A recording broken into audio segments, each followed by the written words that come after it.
नुमान, आज हम डिस्कस करेंगे रमज़ान ट्रांसमिशन। नशरियात का आगाज तिलावत कुरान पाक और तर्जुमे से होगा। हम वहाँ जा ओ नई शैतान ट्रांसमिशन के बारे में। 5 बेहतरीन फिल्मों के जो आपको लगता है हॉलीवुड की 5 जो लोग देखकर आप चाहते हैं कि लोग अभी जाके नेटफ्लिक्स पर या अमेज़न पर। ख्याल है एक फिल्म है पेपर फ्लावर्स। इकट्ठे बैठे हुए थे, बिल्कुल बहुत करीब एक दूसरे के, बल्कि पता नहीं सेंसर होगा कि नहीं, बाहों में। प्लीज आप मुझसे दूर शादी कर लें। मैं जुआ खेलता था तो मैं ना जुए में अपनी वाइफ हार गया हूँ। रोमांटिक कौन है सबसे ज्यादा दोनों में से? तो आज मेरा रोया था दूसरा, तो मैं वैसे प्यार में वो आप कह लें कि लो पोपो तो कोई खास मैंने करना था, तो मुझसे सेक्स हो गया। भेजे मेरे पास इधर बिठाए, मैं खाना खिलाती हूँ उनको, आप बुलाए इधर। आप भी मैरिड, हम भी मैरिड, करना क्या? Very good.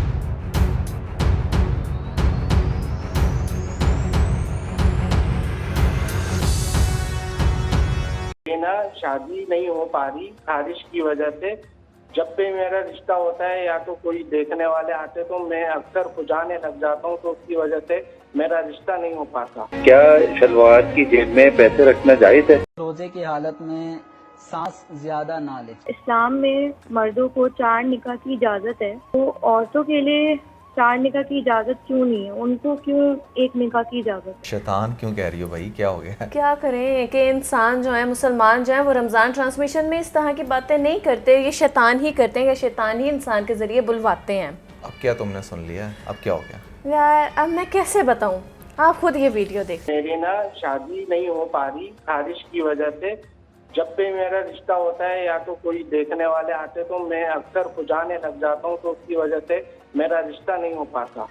I told you। अच्छा, मुझे बताएं कि आपको खारिश यानी किस तुम बस इलाज बता दो, पूरे बदन पे खारिश होने के। प्यारी समझ गई।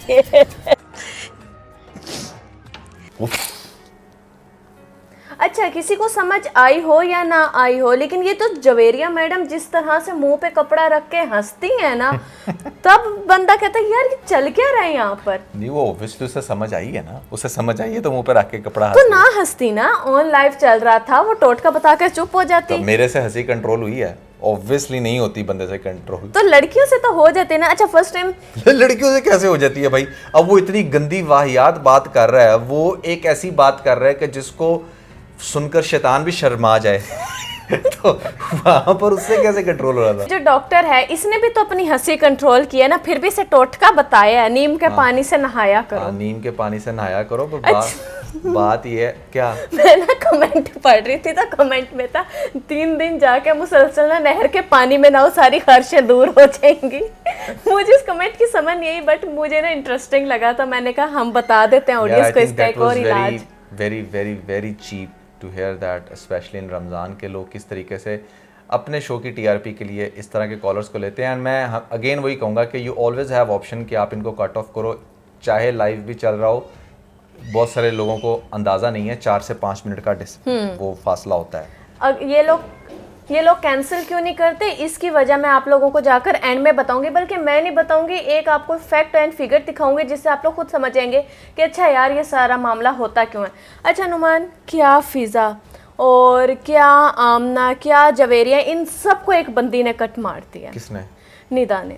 उसकी स्टेटमेंट सुने। कि बहन मुझे ख्वाब में आती हैं और कहती हैं कि मैं ठीक हूँ, तुमसे बात करना चाहती हूँ, और उसके बाद मेरा फ़ोन बजता है, ख्वाब में भी और रियल लाइफ में भी फ़ोन बजता है, नंबर कोई नहीं, उठाती हूँ तो आवाज़ कोई नहीं, लेकिन बस याद रह गया। और ऐसे कभी मुझ पे तारी हो गई, और वो और भी उन्होंने बातें की कि मैं ठीक हूँ, मैं छुपी हुई हूँ। वो जब ये उठी थी ना, तो तब भी वो ख्वाब ही चल रहा था असल में।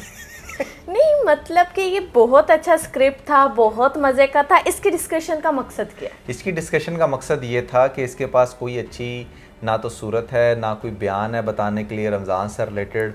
इसने कहा कि क्यों ना मैं इस तरह की चीज़ बताकर लोगों की अटेंशन को ग्रैब करूं। आप लोगों को तरावियों के टाइम बिठा कर उन्हें तरावियां पढ़ने से मना कर के आप खुद बैठकर इस तरह की चीज़ें बता रही हैं। उल्टा वो बाद में अपने जो है ना खोए हुए भाइयों को ढूंढने निकल जाए जंगलों के अंदर, पता चले कि नहीं ये शायद हमें भी कॉल आएगी कोई ऐसी।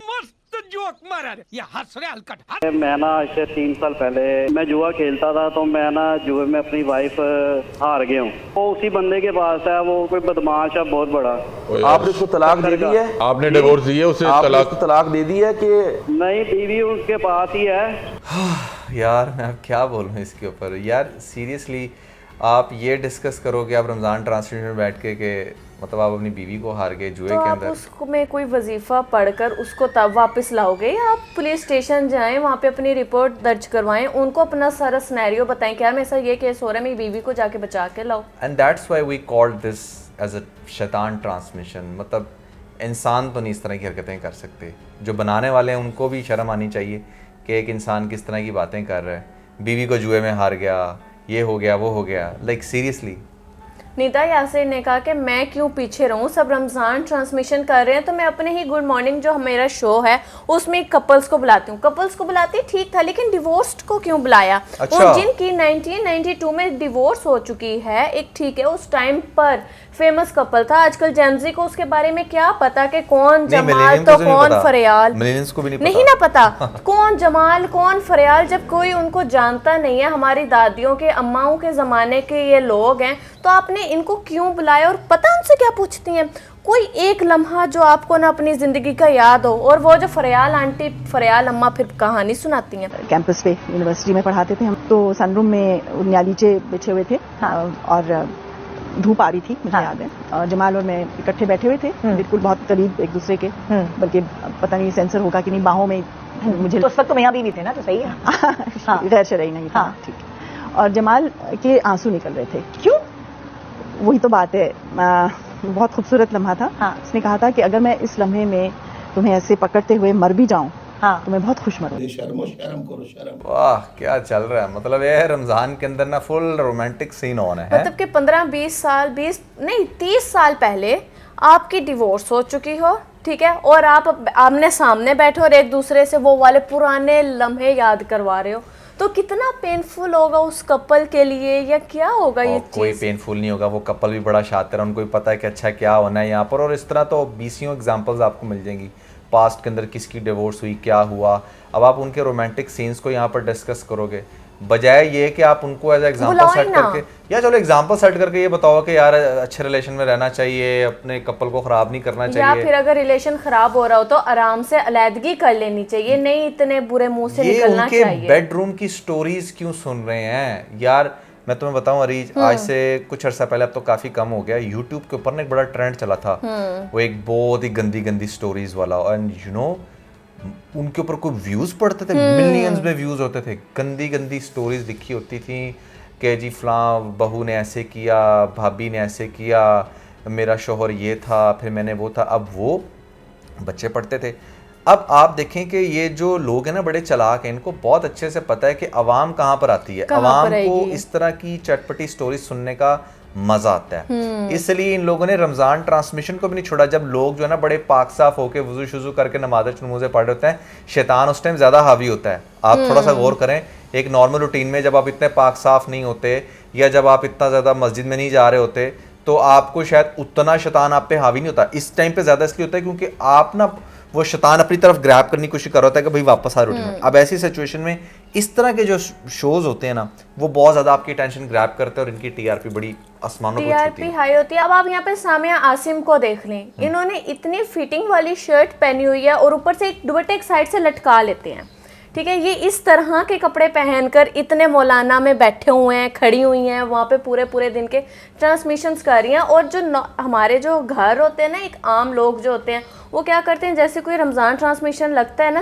इफ्तारी बन रही है, घर वाले ऊंची आवाज़ में टीवी लगाकर बच्चे बैठे देख रहे होते हैं और अपने काम शाम कर रहे होते हैं। अक्सर मैंने कमेंट में ये पढ़ा है कि हम तो इस तरह से रमज़ान ट्रांसमिशन चलते फिरते देख रहे होते हैं।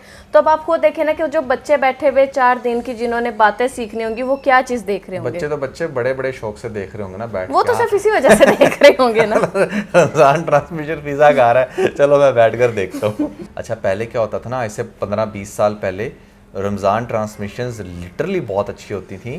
तो डॉक्टर आमर लियाकत को निकाल के अच्छा, आमिर याकूब भी बहुत अच्छी करता था, लेकिन खासतौर पे जब उसका रियल फेस सामने है ना तो लोगों ने फिर हेट देना शुरू किया।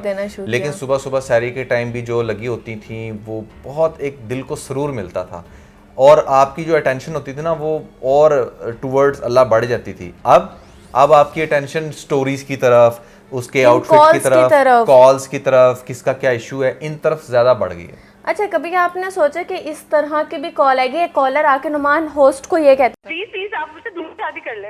बेटा मन में लड्डू फूटा। ओह माय गॉड, बहुत ही अथरा है बेचारा। अथरी हुई है, अथरी लड़की की कॉल थी।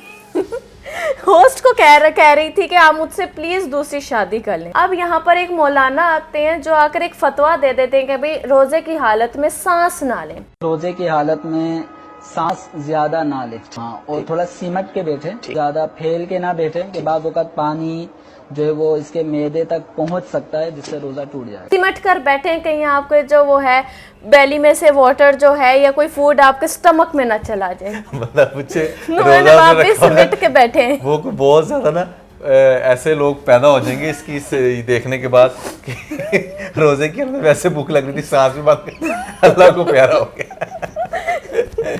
अच्छा, सबा फैसल जो है इन्होंने कुछ अर्सा पहले निदा यासिर के शो में आकर एक बात की थी कि बहू को ना सोने से पहले अपनी सास से परमिशन लेकर सोना चाहिए। अच्छा। अगर वो दोपहर टाइम नैपी ले रही है, इसको 3-4 महीने गुजर गए, वो बात हो गई।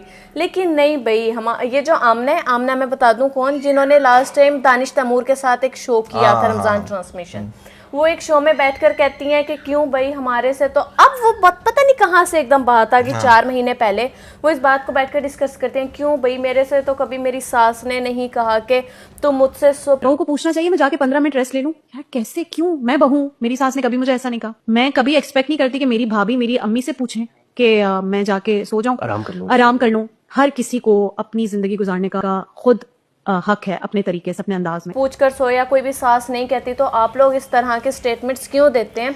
तो सबा फैसल का एक जो है वो रिप्लाई आता है कि अगर आपको तो मैं बड़ी समझदार समझती थी, आप 1 महीने के लिए सोशल मीडिया पर हैं, हाँ। 1 महीने बाद आप लोग नजर भी नहीं आते हैं, हाँ। तो अगर मेरी इतनी गलत बात थी, इतनी गलत आपको स्टेटमेंट लगी, तो आप डिस्कस ही ना करो। आप अपना कीमती टाइम उस चीज को क्यों दे रहे हो? भाई वो डिस्कस करना तो जरूरी है ना, टीआरपी हाई करनी है। टीआरपी और रमजान ट्रांसमिशन में जब इस तरह की बातें डिस्कस होती है ना, तो फिर लोग कहते हैं कि अच्छा इसने ये कहा था, बहुत ही बुरी औरत है यार, ये तो ऐसे है वैसे है। तो ये साइकोलॉजिकली प्ले करते हैं व्यूवर्स के साथ कि अच्छा यार this is the perfect time to talk about. और वैसे भी अगर वो 4-5 महीने पुरानी बात थी तो तब भी बात करके अपना फीडबैक दे लेते ना। बिल्कुल। अब ट्रांसमिशन में बैठकर ये डिस्कस करने का क्या मकसद? नुमान शुएब मलिक ने ना रमजान का भी एहतराम नहीं किया। अच्छा। इसकी ठरक ना रमजान के शो में भी साफ नजर आ रही है। सीरियस क्यों हो रहे हैं आप?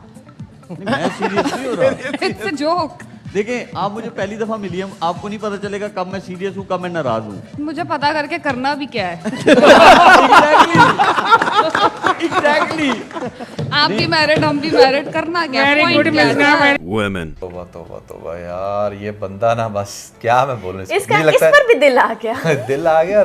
और मतलब कहने का ये है कि 4 तो इसने ऑलरेडी कर ली हैं। इसकी स्टेटमेंट ना वो ठीक थी, मुझे बच्चियां बहुत पसंद है। नुमान फिजा बाजी ने जब देखा कि अच्छा भाई हमारे डॉक्टर नबीहा का जो एक मामला है वो थोड़ा बहुत ठंडा हो गया, अब मैं क्यों ना कोई और तड़का लगाऊं, तो वो एक ऐसे बाबा फकीर को अपने पास बुलाती है जो दावा करता है कि भाई मैं लोगों के अंदर से जिन निकालता हूँ। और उसकी आगे से ना बड़े मजे मजे के स्टेटमेंट्स थी फिजा की, आप जब वो सुने। रमजान शरीफ का महीना है, खुदा का खौफ है, भेजे मेरे पास इधर बिठाए, मैं खाना खिलाती हूँ उनको, बुलाए इधर, वो नमक खिलाती हूँ मैं जिन्नात को, कब्रिस्तान की हड्डियाँ खिलाऊंगी, सीरी पाए खिलाऊंगी, भेजे उनको, भेजे वो कंगी भेजे मछली की, सब कुछ मैं सब बैठ के उनको खिलाऊंगी। ठीक है, आपके खुदा के लिए खौफ करे, रमजान शरीफ का महीना है। ये जो आपके अंदर का जिन है ये मैंने पकड़ के यहाँ बिठाया है, आपका जिन मैंने इधर बिठाया है। जो लोगों को आप दिखाते हैं ना, जिन लोगों का जिन फड़के निकाल रहे होते, मैंने आपका जिन यहाँ बिठाया है। सबसे पहले तो उसको फिजा का जिन निकालना चाहिए। फिजा के अंदर एक ऐसा जिन है जो उसको बहुत ज्यादा ना चुल में रखता है।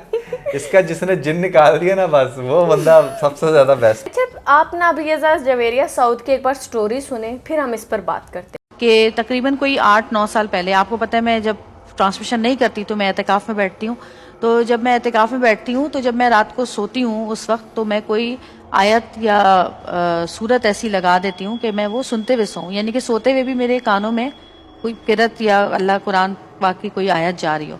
तो एक दिन ऐसा हुआ कि 12 या 13वां रोज़ा था, तो मैंने सूरह बकरा लगाई और मैं सो गई। और जब मेरी आंख खुली तो मेरे हाथ पैर बिल्कुल नहीं हिल रहे थे। उस ज़माने में सर्दियों में रोज़े आते थे और मुझे पूरा पसीना आया हुआ था। और जब मैंने आंख खोली है तो मैं ही सामने थी माशाल्लाह। और मैंने जो वाइट वो पूरा पहना हुआ था स्कार्फ, वही मैंने पहना हुआ था। फिर वो मैं ही जो थी, उसने आदमी की आवाज़ में, मतलब मैं आदमी की आवाज़ में अपने आप से बोल रही हूँ कि सुलेमान बिन दाऊद या कुछ ऐसे कुछ नाम लिया, दाऊद बिन सुलेमान या सुलेमान बिन दाऊद ने भेजा है, बोलो क्या चाहिए। ओह माय गॉड, तो मुझे बहुत ज़्यादा ना हॉरर फील आ रही है। हॉरर फील आ रही है आपको? कोई झोल नजर आया? कुछ स्क्रिप्टेड लगा? मुझे ऑब्वियसली है इसमें ना, पहले तो बात ये कि it's very thrilling to hear that. आपने भी नहीं पकड़ा? नहीं पकड़े ना? हाँ हाँ। 12 और 13 रोजे को कौन बंदा एतकाफ में बैठता है? 12 या 13वां रोजा था। एतकाफ में तो मजे की लास्ट बात के ये 10 डेज में बैठा जाता अच्छा, है। मजे की बात ये है कि जब अभी ये 12-13 का सुना, उस टाइम मेरे दिमाग में ये बात आई, बस लेकिन करे। फिर मैंने 3 दफा आपसे ऑन कैमरा पूछा, सबूत सामने 12-13 है। की जो स्टेटमेंट में मेरे दिमाग में थी, लेकिन जो उसकी अगली बात थी ना, वो सामने मेरे ऐसे हाँ। आई, वो सारा मेरा ध्यान उसके ऊपर चला देखिए गया। ये अच्छा स्क्रिप्ट है। आप लोगों को पता है कि हॉरर ड्रामाज और मूवीज क्यों इतनी वायरल होती हैं? लोगों को ये सुनना पसंद होता है। लोग, बच्चे खास तौर पे जो बच्चे होते हैं ना, वो इंटरेस्ट लेते हैं इस चीज में, और हम लोग भी लेते हैं। हमने भी कल एक ट्रेलर ऐसा एक मूवी का देखा था जो काफी ना अब नॉर्मल था, और मैं रात में सच में, नुमान भी रात को डरे थे और मुझे भी थोड़ा बहुत डर लग रहा था। खैर ये इस तरह की बातें इसलिए करते हैं क्योंकि इंसान को डर भी लगता है और इंसान सुनना भी पसंद करता है। लेकिन इनके स्क्रिप्ट में ये गलती थी। 12-13 रोजे को कौन सा एतकाफ होता है? कौन एतकाफ में बैठता है? वो तो आखिरी अशरे में बैठा जाता है एतकाफ में। यहाँ पर नुमान एक तरसी हुई लड़की की कॉल आती है और उसके दिल की आह सुन के ना मैं भी एक सेकंड सोच में पड़ गई कि जैसे इस्लाम में मर्दों को 4 निकाह की इजाजत है, तो औरतों के लिए 4 निकाह की इजाजत क्यों नहीं है? उनको क्यों एक निकाह की इजाजत? रहा नहीं जाता, तड़प ही ऐसी है ना। ओए होए होए, बहुत आग लगी है भाई इसको तो।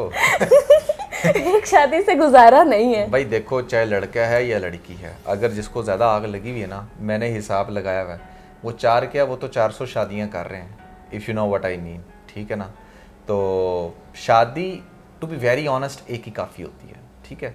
हाँ, जिनको एक्स्ट्रा आग लगी हुई है वो फिर कर रहे हैं शादियाँ, और इसी का सबूत आप इस कॉलर के जरिए ले सकते हैं। एक लड़की है, मुझे बहुत पसंद कर, मैं भी चाहता हूँ उससे शादी कर लूँ, लेकिन मैं कर नहीं पा रही। असल में 4 शादियाँ पहले हुई और चारों बहुत खुश हैं। ऐसा नहीं है कि मैंने उनको खुश नहीं रखा हुआ, चारों ही बहुत खुश हैं। सुन लिया आपने, उसकी 4 शादियां पहले हुई हैं, 5वीं लड़की पसंद आ गई और मौलाना से कह रहा है कि कोई इस्लाम में ऐसी गुंजाइश है कि मैं 4 बीवियां मेरी खुश है, मैं 5वीं भी शादी साथ ही कर लूँ। गुंजाइश यही है ना कि वो 5वीं की गुंजाइश ऐसी है ना कि जो 4 आपको अलाउ है उसमें से एक आप निकालते जो पुरानी होगी ज्यादा, जो सबसे पहले वाली उसको निकालते जो और चौथी ऐड करते जो। अच्छा, यहाँ पे ना नुमान एक और क्वेश्चन है वो आपसे। तो आज मेरा रोजा था दूसरा, तो मैं वैसे प्यार में वो आप कह रहे हैं कि लो पोपो तो कोई खास मैंने करना था, तो मुझसे सच हो गया। oh my God! यार रमजान है, मैं ज्यादा कुछ बोलूंगा नहीं। अच्छा, आपने इधर एक चीज पर नोट किया, अब मैं आपको वो स्टेटमेंट दोबारा सुनवाती हूँ। देखा आपने? इसलिए यही चीज मैंने कहा था कि मैं लास्ट में जाकर बताऊंगी कि ये लोग क्यों इस तरह की कॉल रिसीव करते हैं। वो बंदा बार बार इनसे कह रहा है कि सर कॉल कट कर दें, वो फिर भी सुन रहे। क्या कहा आपने? जैसे वो सुनना चाह रहा है कि अच्छा यार उसने ऐसी कौन सी गलत बात कर दी, वो क्यों ऐसी बात करना चाह रहा था। सारी बात ही व्यूज की है इनके। बिल्कुल ऐसे ही है यार, बहुत ही ज़्यादा गंदगी फैली हुई है भाई, क्या बोलूँ यार, बहुत ही ज़्यादा बेहयाई फैली हुई है भाई रमज़ान ट्रांसमिशन में। और मेरे ख्याल से पैमरा को थोड़ा एक्शन लेना चाहिए। जैसे ड्रामास के अंदर कुछ थोड़ा बहुत भी कुछ हो तो उसके ऊपर फ़ौरन से एक्शन ले लिया जाता है। यहाँ पर अब ये रमज़ान ट्रांसमिशन के नाम पर जो कॉलर्स ले रहे हैं, पहले तो बात है इस तरह का लाइव बनाने की क्या आखिर ऐसी ज़रूरत है भाई। अगर आप बहुत लाइव इस तरह का बनाओगे भी तो कोई भी कुछ भी कह सकता है यार, डायरेक्टली गालियां भी दे सकता है, तो इस तरह का लाइव होना भी नहीं चाहिए, पहली बात। दूसरी बात कि यार मेरे ख्याल से ये काफ़ी ज़्यादा ना फ़िल्टर आउट होकर ट्रांसमिशंस होनी चाहिए, ताकि लोगों का जो ध्यान है ना कम से कम इन दिनों में डाइवर्ट ना हो। और इस तरह की बहुत सारी ऐसी कॉल्स भी आती हैं कि अच्छा हमें कोई ऐसा वजीफा बता दें कि हमारे बिजली के बिल कम आए, क्या हम लोग शलवार के जेब में पैसे रख सकते हैं। मतलब कि इन सवालों का ना कोई तुक नहीं बनता। आप लोग कोई इल्म में इजाफे की कोई दुआ पूछ लें, कोई सीधे रास्ते की पूछ लें, कोई बरकत खैरियत की पूछ लें। ये इनकी जो दुआएं होती हैं, कभी आपने सुना, इनकी प्रॉपर एक टीम्स होती हैं जिनको इन्होंने बिठाया हुआ होता है कि भाई आपने बैठकर हमें फेक कॉल्स करनी है, फेक कॉल्स करनी है, ताकि वो ये लोग चलाते हैं और वो क्लिप्स बनाकर अपने अकाउंट्स पर डालते हैं ताकि इनकी वो जो है वायरल हो। और वायरल होने से इनको क्या फ़ायदे मिलते हैं वो हमने अपनी फर्स्ट वीडियो में इसके पार्ट 1 में बता दिया था। हमने बहुत अच्छे से डिस्क्राइब किया था कि क्यों ये इस तरह के स्टंट्स करते हैं, क्यों ये वायरल होना चाहते हैं, इसके पीछे की क्या स्टोरी है, वो सब आपको उस वीडियो से पता लग। और वैसे भी अगर ये रीच इतने ऑनेस्ट हो ना, आप खुद सोचें कि ये लाइव कॉल वाला सीन ना रखें, ये ऐसा रखें ठीक है आप हमें ईमेल करें और उसमें से फिल्टर आउट करें कि अच्छा किसको हमें आंसर करना चाहिए, किसको नहीं करना चाहिए। अपने शो को क्लीन रखें और फिर जब ये ऐसा करेंगे ना तो फिर व्यूज पड़ेंगे 400 फिर इनको पता चलेगा कि अच्छा। खैर जो भी है भाई, हमने आप लोगों के सामने खोल के रख दिया। बहुत ज़्यादा लोग रिक्वेस्ट कर रहे थे कि रमज़ान ट्रांसमिशन पे बात करें, तो here we have, आपके सामने है। कुछ भी हमारे पास खुद से बनाया हुआ नहीं है, जो ऑलरेडी हो रहा है वही दिखाया आपको। कैसी लगी आपको वीडियो? और इसमें आप लोगों का क्या कहना है, क्या इस तरह के रमज़ान ट्रांसमिशंस होने चाहिए या नहीं होने चाहिए, कमेंट्स में ज़रूर बताना। तो इसके साथ में ना बहुत सारा ख्याल रखें।